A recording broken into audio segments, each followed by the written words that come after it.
But why are you so sure that there's no link between enjoying movie violence and enjoying real violence? I'm going to tell you why I'm so sure. Do not ask me a question like that. I'm not biting. I refuse your question.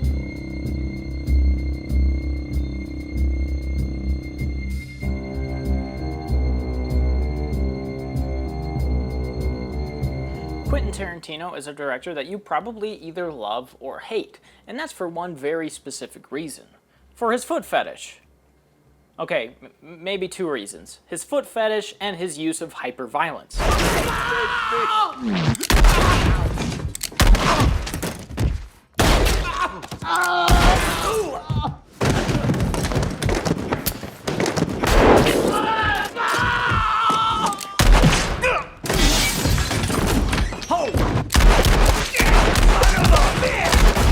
Graphic violence is a trademark of Tarantino that has received quite a lot of backlash. Throughout his career, he has had critics telling him that his use of hyperviolence may be unnecessary or gratuitous. But Tarantino has always held that he will never dumb down his use of violence. Why the need for so much gruesome graphic violence? Why not let us imagine because it's so much fun, Jan. Get Really? it? Of course, Tarantino isn't only known for this. He's also an insanely good writer, he uses music in unique ways, and he is someone that gets great performances out of his actors.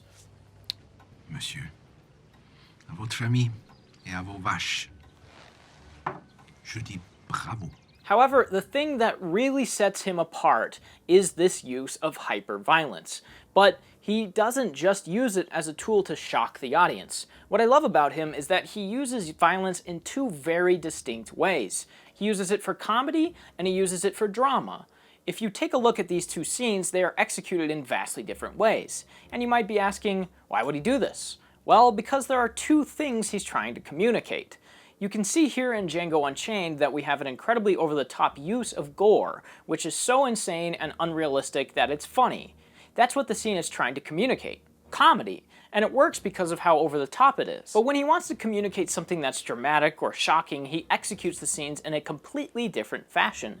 As you can see from this scene in Inglourious Basterds, you don't even see the people getting killed.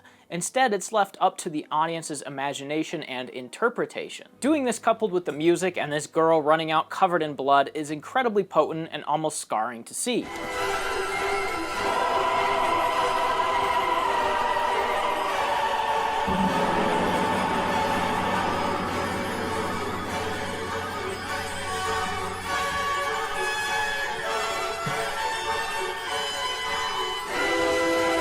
He knows that showing these helpless people hiding under the floorboards would probably be pushing things a bit too far, so he leaves it up to you to fill in what's happening. This is how Tarantino communicates what he's trying to say in any given scene. Now, of course, there are other ways to communicate the tone of any given scene. However, there is nothing as shocking as seeing somebody get murdered in cold blood before your very eyes, or as hilarious as watching fountains of blood explode out of a freshly cut off limb.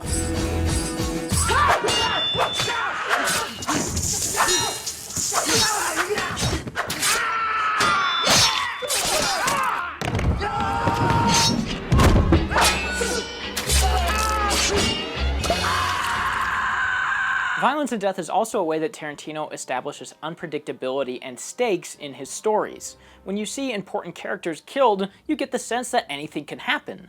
Psycho is a great example of this. It was one of the first movies to ever kill off its main character and switch to someone completely different. After seeing this, it puts you in a state of unrest because now you know that people you are seeing are potentially expendable.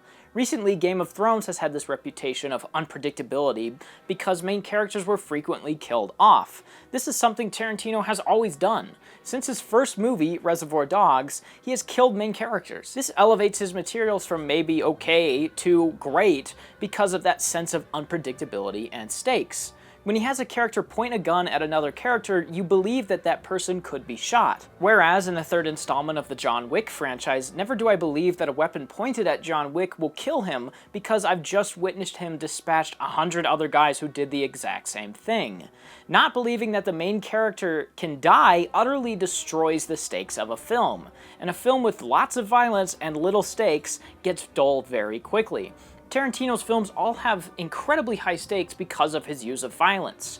There is no better way to communicate drama, stakes, or comedy than through the use of violence. It is something that every human, regardless of what they've seen or done in their lives, can understand.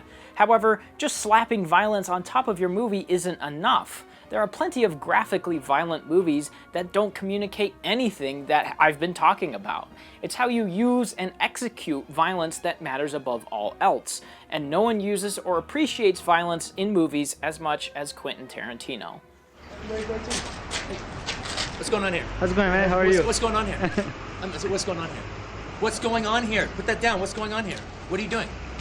What are you doing? Can you not talk to me? Just for the... What are you doing?